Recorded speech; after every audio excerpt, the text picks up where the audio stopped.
শরীফুল হাসান টকুন ভাই, আহ্বায়ক আশাশুনি উপজেলা যুবদল। উপস্থিত এসএম সদস্য সচিব আশাশুনি স্বেচ্ছাসেবক দল। উপস্থিত তৃণমূল থেকে আগত আশাশুনি ছাত্র দল ও বিভিন্ন অঙ্গ সংগঠনের নেতৃত্ব। আশাশুনি উপজেলা ছাত্র দলের পক্ষ থেকে আপনাদেরকে জানাই আন্তরিক সালাম ও শুভেচ্ছা। সংগ্রামী উপস্থিতি, আপনারা নিশ্চয় অবগত আছেন বাংলাদেশ জাতীয়তাবাদী ছাত্র দল একটি গৌরব ও ঐতিহ্যের বাহক।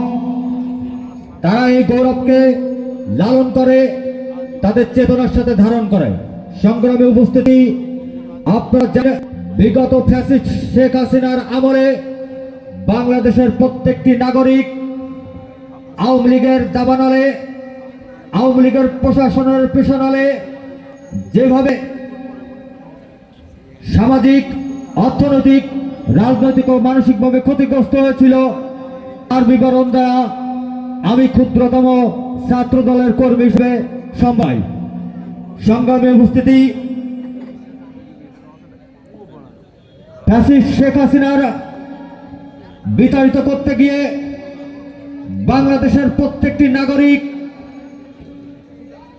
যে অকল্পনীয় ত্যাগ ও তিতিক্ষার মাধ্যমে আজকের এই নতুন বাংলাদেশ আমরা পেয়েছি, সেই বাংলাদেশকে সামনে এগিয়ে নেওয়ার জন্য আগামী রাষ্ট্রনায়ক জনাব তারেক রহমানের হাতকে শক্তিশালী করার জন্য বাংলাদেশ জাতীয়তাবাদী ছাত্র দলের প্রত্যেকটি নেতা কর্মীকে সৎ, নিষ্ঠা ও সাংগঠনিকভাবে দায়িত্ব নিতে হবে।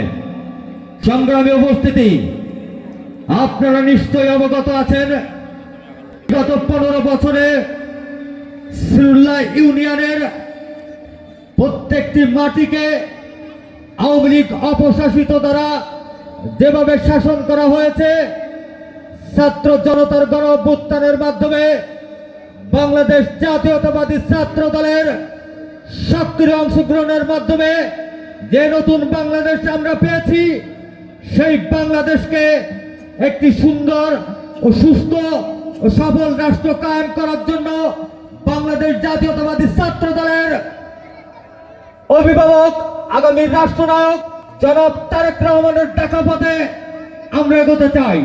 সংগ্রামে উপস্থিতি, আগামী রাষ্ট্রনায়ক জনাব তারেক রহমানের যে 31 দফা ও শহীদ প্রেসিডেন্ট জিয়াউর রহমানের যে 9 দফা দাবি রয়েছে, আমাদের প্রত্যেকটি ছাত্র দলের নেতা কর্মীদের উচিত তার উপরে আমল করা।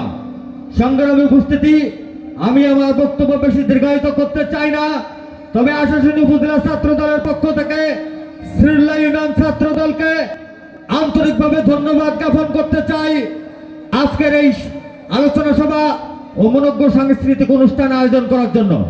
আমরা জানি তারা অনেক পরিশ্রম করেছে, অনেক কষ্টের ভিতর দিয়ে এই অনুষ্ঠান মঞ্চায়িত হচ্ছে। আমি আপনাদেরকে বিশেষভাবে অনুরোধ জানাতে চাই, আপনারা যারা বাইরে ঘোরাফেরা করছেন, এদিক ওদিকে ঘোরাফেরা না করে সমাবেশ শেষ করে আসুন।